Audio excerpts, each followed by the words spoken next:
रामचरितमानस लिखा गया, तुलसीदास जी ने लिखा रामचरितमानस। उसके उत्तरकांड में कितनी बात कही गई?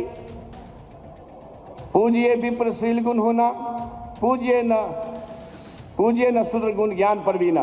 अगर ये विचारधारा चलेगा तो भारत को ताकतवर बनाने का सपना पूरा नहीं हो सकता। पूजिए विप्र शील गुण हीना, अब पूजिए न शूद्र गुण ज्ञान परवीना।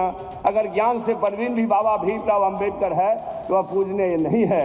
यह शिक्षा हमारा एक शास्त्र देता है जो नफरत बोता है। मैं आपसे कहना चाहता हूँ, उसी उत्तरकांड में लिखा हुआ, जय बरनाधम तेली कुम्हारा, सपच की रात कोल कलवारा। जय बरनाधम, बरन में अधम कौन कौन लोग हैं? जय बरनाधम तेली कुम्हारा, सपच की रात कोल कलवारा। उत्तरकांड में लिखा है, आप गूगल पर जाके सर्च करिएगा रामचरितमानस में, जो नीचता का अर्थ क्या है आपको मिल जाएगा इसी टॉपिक में। उत्तरकांड में जो ये लिखा गया कि बरन में अधम कौन कौन लोग हैं, तेली कुम्हार कहार कोल कलवार आदिवासी दलित वगैरह वगैरह। और फिर उसी में आगे लिखा है, अधम जाति में विद्या पाए, भयहु जथा ही दूध पिलाए। यानी कि अधम जाति में नीच जाति के लोग विद्या पा करके जहरीला हो जाते हैं। कैसा? जैसा कि दूध पीने के बाद सांप हो जाता है। अगर ये साथ हमारे सामने हो जो नफरत को इस तरह से बोता हो, तो मैं उम्मीद करता हूं कि नफरत का वातावरण बना करके भारत को ताकतवर कोई नहीं बना सकता है। बिहार के शिक्षा मंत्री जी ने रामचरितमानस पर शिक्षा कहां से ली मुझे नहीं पता, लेकिन वो शिक्षा किस स्तर की है अभी आपको पता चलेगा जब हम डिटेलिंग में जाएंगे। वो कह रहे थे ना गूगल करके देख लीजिए। बॉस, आजकल लोग गूगल नहीं करते, वो पाठशाला में आते हैं, क्योंकि हम जो बताएंगे वो गूगल में भी भ्रम फैलाने वाले बहुत हैं। वहां भी कई लोग ऐसे ऐसे आर्टिकल अपनी मर्जी से डाल देते हैं। तो यहां पाठशाला दिखाता हूं ना बॉस आपको। बिहार के शिक्षा मंत्री चंद्रशेखर सिंह की बातें सुनकर मुझे तुलसीदास जी की एक पहली चौपाई जो याद आ रही है, वो उनके नाम करता हूं। सुनिएगा शिक्षा मंत्री जी। जाकी रही भावना जैसी, प्रभु मूरत देखी तिन तैसी।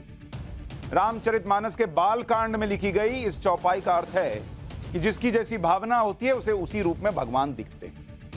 लेकिन इसका भावार्थ यह है कि हर व्यक्ति अपनी समझ और क्षमता और मकसद के अनुसार चीजों को समझ पाता है। आज आपको वो चौपाइयां भी बताऊंगा जिनका एक अलग अर्थ निकालकर मंत्री जी रामचरितमानस को समाज में नफरत फैलाने वाला ग्रंथ बता रहे हैं। उस पर भी आऊंगा, लेकिन उससे पहले यह बता देता हूं कि रामचरितमानस समाज को तोड़ने वाला ग्रंथ नहीं, बल्कि जोड़ने वाला महाग्रंथ। और यही कारण है कि देश के घर घर में आपको यह पुस्तक मिल जाएगी। वो किसी भी जाति और किसी भी तबके का हो, सवर्ण हो, पिछड़ा हो, हर व्यक्ति रामचरितमानस में पूरी आस्था रखता है, श्रद्धा रखता है। यही वजह है कि जब भी कहीं राम कथा होती है तो उसमें हर जाति का व्यक्ति सुनने जाता है। और मंत्री जी कह रहे हैं कि समाज में इस ग्रंथ से नफरत फैलती है। रामचरितमानस के माध्यम से तुलसीदास जी ने समाज को कैसे जोड़ने का प्रयास किया, सबसे पहले उस पर बात करूंगा। फिर इसकी चौपाइयां सुनाऊंगा, उसके सही मतलब बताऊंगा जो शिक्षा मंत्री जी ने नहीं बताए। लेकिन पहले सुनिए कैसे यह जोड़ने वाला ग्रंथ। तुलसीदास जी के राम वो महापुरुष हैं जो माता कैकेयी की साजिश के बाद भी विरोध नहीं करते ताकि परिवार में टकराव ना हो। और वो प्रभु श्री राम, रामचरितमानस नफरत फैलाने वाला होगा। पिता दशरथ का विरोध नहीं करते ताकि अयोध्या के लोगों में रघुकुल राज परिवार के प्रति नफरत ना फैल जाए और उनके लिए कहा जाए कि नफरत फैलाने वाला ग्रंथ होगा। भाई भरत से असीम प्रेम करते हैं प्रभु श्री राम ताकि प्रजा उन्हें अपना राजा स्वीकार कर सके, और उनके लिए ऐसी बातें कह रहे हैं लोग। समाज में किसी तरह की नफरत ना फैल सके, इसके लिए उन्होंने काम किया। अरे तुलसी के राम तो वो महापुरुष हैं जो ऊंच नीच में भेद नहीं करते। वो तो नाव चलाने वाले एक केवट के अनुरोध को सहज स्वीकार कर लेते हैं। और उनके रामचरितमानस में उनके बारे में जो लिखा गया वो नफरत फैलाने वाला होगा। एक आदिवासी गरीब शबरी के झूठे बेर खाने वाले प्रभु श्री राम नफरत फैलाने वाले हो सकते हैं क्या? समाज को जोड़ने के लिए श्री राम जंगल में जीव जंतुओं को एकजुट करते हैं और वानर सेना का निर्माण करते हैं, वो व्यक्ति नफरत फैलाने वाला हो सकता है क्या? जो अपने सबसे बड़े शत्रु रावण के भाई को गले लगाते हैं, उन्हें राजपाट सौंप देते हैं, वो प्रभु श्री राम नफरत फैलाएंगे क्या?